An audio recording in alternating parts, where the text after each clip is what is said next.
오늘 다윗 강의 마지막 시간입니다.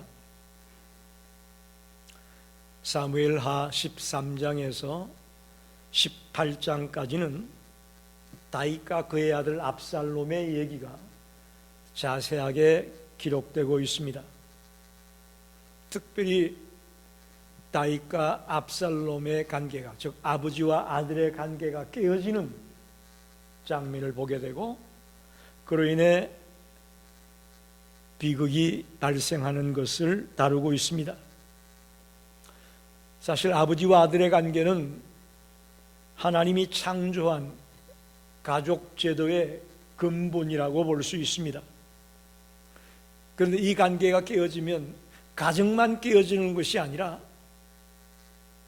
사회도 깨어지고 국가도 깨어진다는 것을 우리는 보게 됩니다. 다윗과 압살롬의 이야기는 즉 단지 가정의 갈등만이 아니라 한 나라의 갈등으로까지 번져지는 것을 보게 됩니다. 여러분은 압살롬 얘기를 많이 들어서 알고 있을 겁니다. 도대체 왜 아버지 다윗과 아들 압살롬의 관계가 깨어졌을까? 그 원인을 성경 속에서 우리가 같이 깊이 묵상하고 발견하기를 원합니다. 헬라의 철학자였던 플라톤이 이런 말을 했습니다. 남자아이는 태어날 때부터 동저력이 없는 탓에 모든 동물 가운데 가장 다루기 힘든 존재다, 이런 말을 했습니다. 또 어떤 사람은 남자아이를 양육하는 것이 어렵다는 것을 이렇게 표현했습니다. 아이들은 모두 다 하나님의 선물이다. 하지만 아들은 예다. 아들의 마음속에는 난폭하고 짓궂고 기상천외한 괴물이 살고 있기 때문이다. 좀 심한 것 같은데 이렇게 표현을 했습니다. 그래서 부모는 이 아들 속에 있는 괴물을 다스려야 된다는 겁니다.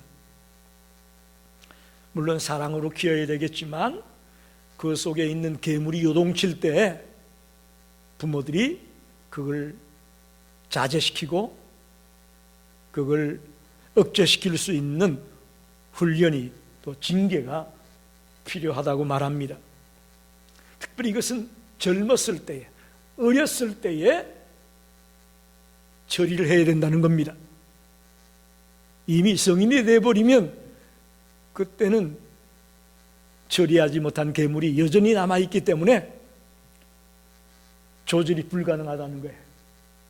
어렸을 때에, 미성년자일 때에 그 속에 있는 괴물을 잘 훈련시키고 징계를 통해 고쳐질 수 있도록 해야 된다는 가르침입니다. 하나님은 다윗의 생애를 축복하셨습니다. 그렇죠? 목동이 왕이 되어지고 여러 나라를 정복하고 이스라엘을 반석 위에 올려놓는 대단한 왕입니다. 그는 하나님의 마음에 든 자였습니다. 다윗의 어떤 모습보다도 부러운 게 하나님의 마음에 합한 자라는 거 아니겠어요? 그죠? 그가 뭐 왕이 되었고 뭐 대단한 일을 했고 그것도 부럽지만, 그보다 우리들에게 있어서 다윗이 가장 부러운 것은 하나님의 마음에 합한 자가 됐다는 것, 그게 제일 부럽습니다. 또 그는 믿음의 사람이었습니다. 여러 가지 일들이 있었지만 그래도 믿음이 흔들리지 않았습니다. 그런데 다윗의 생애를 보면 하나 안타까운 것이 있는데, 자녀들을 양육하는 데 있어서는 실패했습니다. 물론 이것을 달리 보게 되면 자업자득의 측면이 있어 보입니다. 예를 들면 다윗이 남의 아내인 밧세바를 간음하지 않습니까? 그것이 누구에게 전수가 되느냐? 큰아들이라는 암논에게 전수가 됩니다. 그래서 이 암논이 이복 여동생인 다말을 강간을 합니다. 아버지의 모습이 아들에게 전수가 되었다고요. 또 다윗이 그 바세바의 남편인 우리아를 죽이게 하지 않습니까? 그게 누구에게 전수됐느냐? 압살롬에게 전수가 됩니다. 압살롬이 자기 누이인 다말을 욕보인 형 암논을 죽입니다. 더 나아가서 이제 아버지에 대한 반항심과 복수심 때문에 아버지를 반역하여 반란을 일으킵니다. 그리고는 그 반란으로 인해 오늘 본문에도 나오지만은 요압에게, 즉 다윗의 부하들에게 죽임을 당해서 비극적으로 생을 마감합니다. 우리가 그렇게 부러워하고 대단한 인물을 알았던 그 다윗의 가정이 쑥대밭이 됩니다. 여러분 잘 들으셔야 돼요. 너무나 중요한 얘기예요. 오늘은 다윗과 압살롬의 관계가 왜 이렇게 되고 말았는지를 깊이 생각하면서 오늘 우리의 가정을 돌아보게 되고 또 우리들의 현실을 돌아보는 그런 은혜로운 시간이 되기를 간절히 축원합니다. 첫째는 왜 다윗과 압살롬에게 이런 문제가 생겼느냐? 마음에 쌓인 상처를 빨리 처리하지 못했기 때문이라고 봅니다. 마음에 우리가 살아가다 보면 상처들이 생기잖아요. 그걸 빨리 처리해야 된다는 겁니다. 그걸 빨리 처리하지 않을 때에 심각한 위기가 닥칠 수 있다는 것을 보여줍니다. 사무엘하 13장에 보게 되면 다윗의 큰아들 암논이, 제 와이프가 여럿이 있다 보니까 이복 형제들이 있겠죠. 압살롬의 여동생인 나말을 강간을 하는 일이 벌어집니다. 그러니 자기 여동생이 이런 일을 당했으니 압살롬이 얼마나 불딱지가 났겠습니까? 남도 아니고 엄청나게 화가 나고 분노가 치밀었을 겁니다. 그런데 이 일을 당했을 때 이 일을 처리해 줄 수 있는 사람 누구예요? 아버지겠죠. 아버지가 암논을 불러다가 너 이 녀석 이게 뭐하는 짓이야? 야단을 치고 따끔하게 징계를 하고 혼을 내고 뭔가 벌을 줬어야 될 텐데 다윗이 그걸 못했어요. 그걸 못했어요. 사무엘하 13장 21절에 보게 되면 다윗 왕이 이 모든 일을 듣고 심히 노하니라. 이게 끝이에요. 이게 that's it. 암논을 불러다가 야단을 친 것도 아니고 화를 낸 것도 아니고 자기 혼자 화를 내고 끝냈어요. 그냥 화를 낸 겁니다. 혼자 화를 내고 멈춰버렸어요. 타락하고 못된 짓을 한 아들을 불러다가 잘못을 꾸짖고 징계하고 벌을 내려야 될 텐데, 해초리를 들어야 될 텐데 다윗은 그냥 넘어갔습니다. 다윗의 이런 모습을 본 다말의 오빠 오라비 압살롬이 얼마나 마음의 상처가 컸겠습니까? 동의하십니까 여러분? 얼마나 분했겠어요. 아버지에 대한 실망감, 아버지에 대한 복수심, 이런 것들이 그때 이미 마음에 쌓이는 겁니다.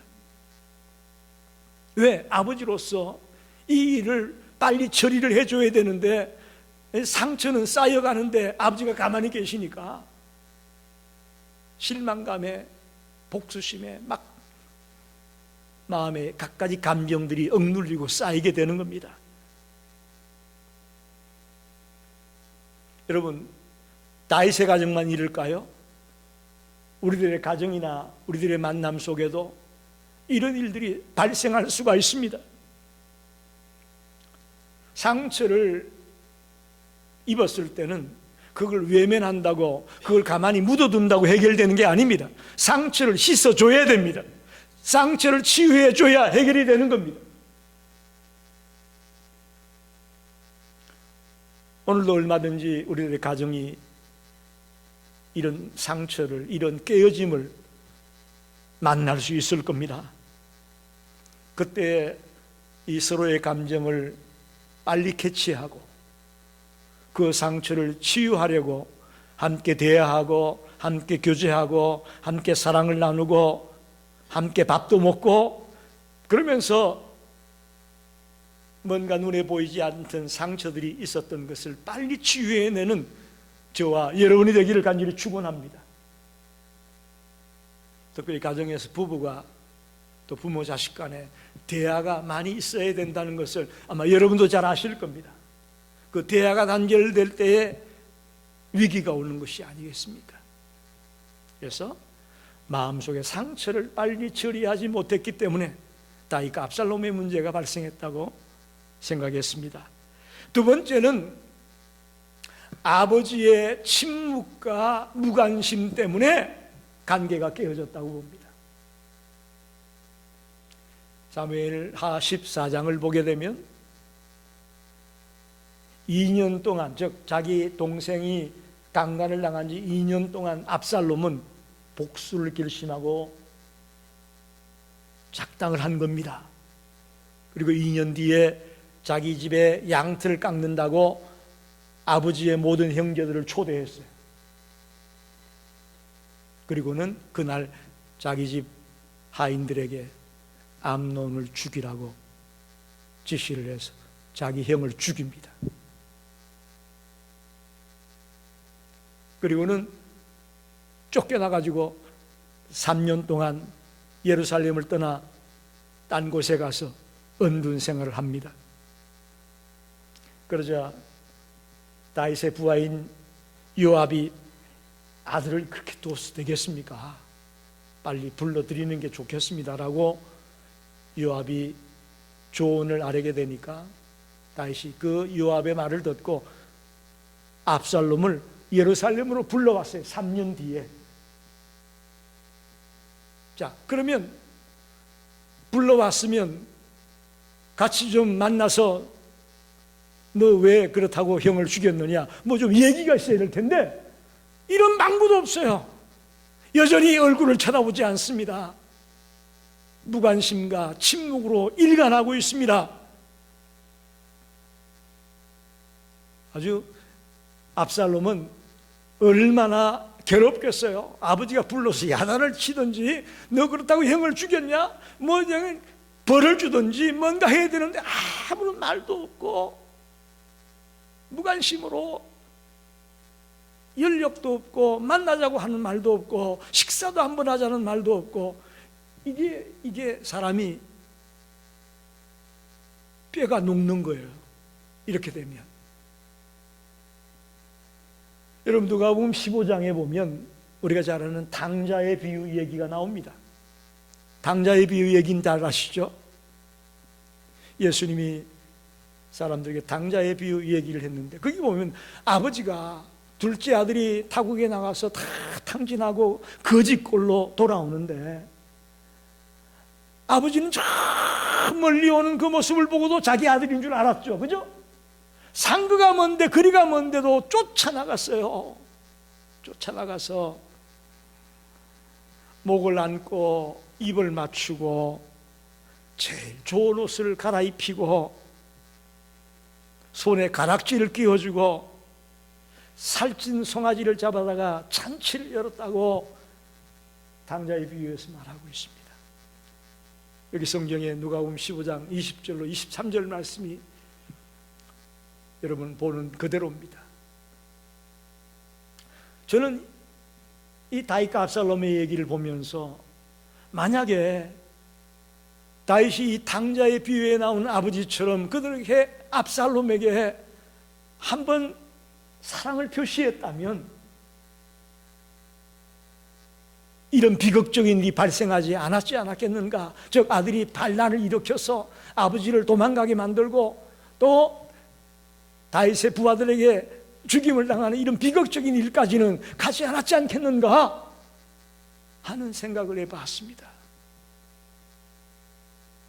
압살롬은 아버지의 사랑과 관심을 기다렸습니다마는 끝내 아버지는 무관심했고 침묵으로 일관했기 때문에 이 비극이 일어났다라고 봅니다.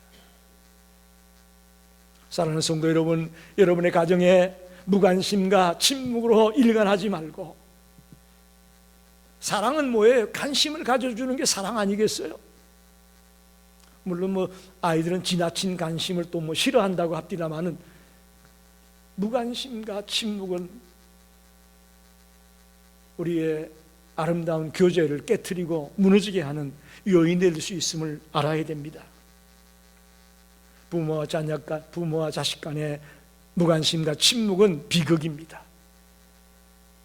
그래서 우리의 가정이 다윗과 압살롬의 가정처럼 이런 안타까운 자리에 들어가지 않게 되기를 간절히 축원합니다. 세 번째는 권력에 대한 욕망과 복수심 때문에 관계가 깨어졌다, 이렇게 볼 수 있습니다. 이제 이건 사무엘하 15장에 나오는 이야기인데, 압살롬은 아버지 다윗에 대한 실망감과 분노가 커지게 되자 이제 내가 권력을 잡아야 되겠다는 욕심을 갖게 되는 겁니다. 자기의 방법으로 권력을 키워나가려고 합니다. 백성들의 마음을 빼앗기 위해서 자기 이미지를 자꾸 내세우고 정치적인 수를 쓰기 시작합니다. 특별히 매일 성문에 나가서 백성들의 어려움을 들어주고 다윗의 리더십에 대한 불만을 백성들이 품게 만듭니다. 그리고 자신의 인기는 높아지고 아버지 다윗의 인기는 떨어지게 만드는 그런 전략으로 권력에 대한 욕심을 내세우기 시작합니다.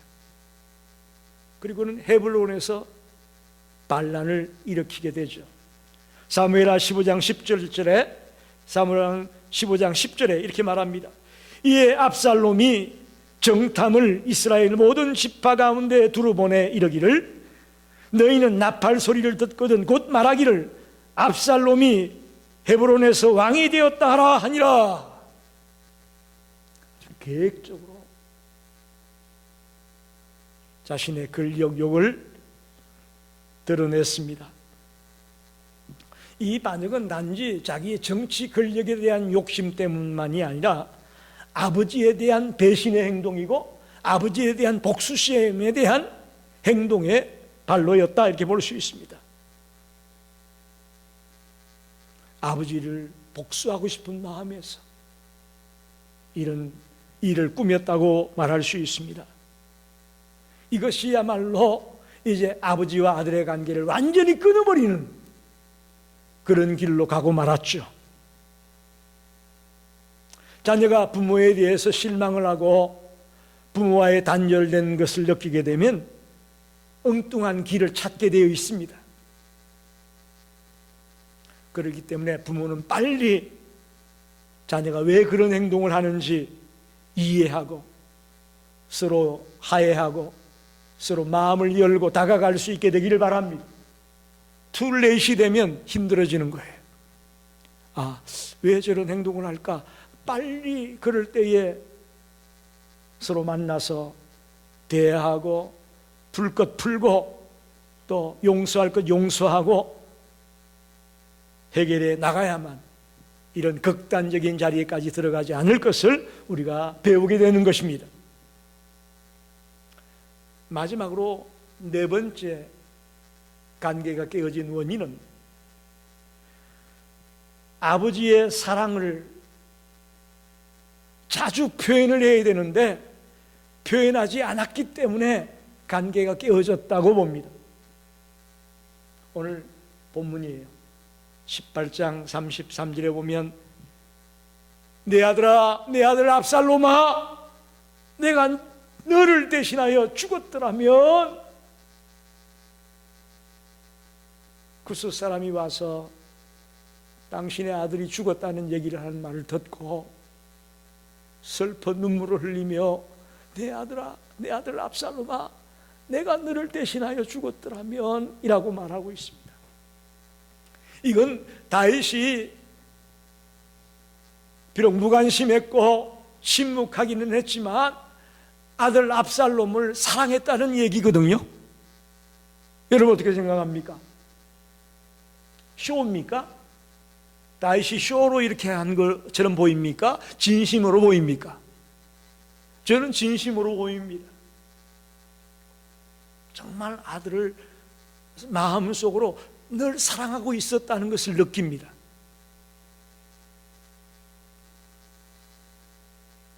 그는 요압이 쫓아오자 도망을 가다가 나뭇가지에 머리가 걸려가지고 댕동댕동 매달려 있었어요.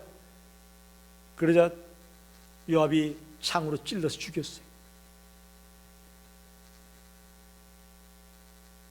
사랑했지만 다윗은 평상시에 어렸을 때부터 아들을 사랑한다고 표현을 못한 것으로 보여집니다. 33절에는 한 구절에 내 아들아 라는 말이 5번이나 나옵니다. 한 절 안에 내 아들아, 내 아들아. 여러분, 아이들이 어렸을 때 이렇게 내 아들아, 내 아들아 사랑한다라는 말을 자주 해줘야 될 것 같습니다. 어렸을 때. 이미 나이가 들고 이미 성인이 된 뒤에는 이건 툴레이트입니다. 이때 어렸을 때 사랑을 못 받으면 그게 아이들의 마음에 남아 있어서 오늘 서론에서 얘기한 것처럼 괴물로 드러나는 거예요. 괴물로. 다윗은 끝까지 아버지로서 압살롬을, 아들을 사랑했다고 봅니다. 근데 문제는 어렸을 때부터 자주 그 사랑을 표현하지 못했고 정말 압살롬이 힘들 때에, 정말 압살롬이 자기 누이 때문에 괴로워하고 마음이 아플 때에 사랑한다고 그렇게 깨안아주고 품어줘야 됐을 텐데 그걸 표현하지 못했기 때문에 그야말로 비극으로 끝나고 말았습니다. 아들이 죽은 뒤에 사랑한다는 말하면 무슨 소용이 있겠어? 그렇지 않습니까? 살아있을 때 사랑한다는 표현이 중요한 거지 죽은 뒤에 사랑한다, 내 아들아, 내 아들아 아무리 불러봤자 대답도 없는데. 사실 오늘 우리들의 가정도 마찬가지입니다. 부모와 자식 간에 아무리 사랑이 있다고 하더라도 표현을 못하면 소용이 없습니다. 말이나 행동으로 오늘부터 사랑을 많이 표현하게 되기를 바랍니다. 저부터 마찬가지입니다. 저도 그런 표현에 좀 서툰 사람입니다. 그러나 오늘 말씀을 준비하면서 이러면 안 되겠구나. 저도 도전이 됩니다. 저도 결단하게 됩니다.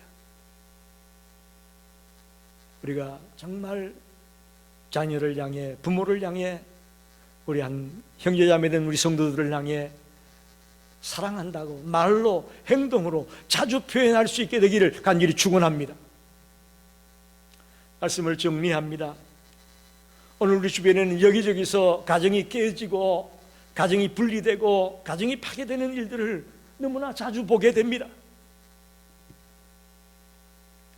특별히 다윗과 압살롬의 이야기는 우리에게 아버지와 아들, 부모와 자녀의 관계에 있어서 너무나 중요한 교훈을 주고 있다고 봅니다. 특별히 마음속의 상처를 빨리 처리해 줘야 됩니다. 이걸 놔두면 속에서 골마 터지는 거예요.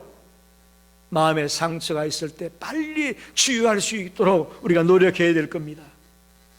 또한 아버지의 침묵과 무관심은 부모와 자녀의 관계를 멀어지게 만든다는 것을 알아야 됩니다. 또 이런 일이 벌어지니까 권력에 대한 욕심이 생기고 아버지에 대한 복수심 때문에 일을 걸어치게 되는 거죠. 자꾸 꼬리를 물고 늘어지는 거예요. 한 가지 문제 때문에 계속 다른 일로 파급이 되는 것을 보게 됩니다. 특별히 다윗은 아들이 죽은 뒤에 내 아들아, 내 아들아, 사랑의 표현이 눈물과 함께 쏟아지고 있는데 죽은 뒤에 무슨 소용이 있냐고요. 죽은 뒤에 우리가 호흡이 있고 살아있을 동안에 평상시에 정말 사랑을 표현할 수 있고 또 행동이나 말로 뜨거운 사랑을 나눌 수 있게 되기를 간절히 축원합니다. 그래서 하나님 앞에서 우리들의 가족이 정말 아름다운 사랑이 넘치는 그런 관계로 하나가 되는 그런 복된 가정이 되기를 축원합니다. 지난 과거의 얘기는 다 잊어버리시고 이제부터라도 우리들의 가정이 주님 안에서 행복한 가정을 이루고 복된 가정을 이루게 되기를 간절히 축원합니다. 기도하겠습니다.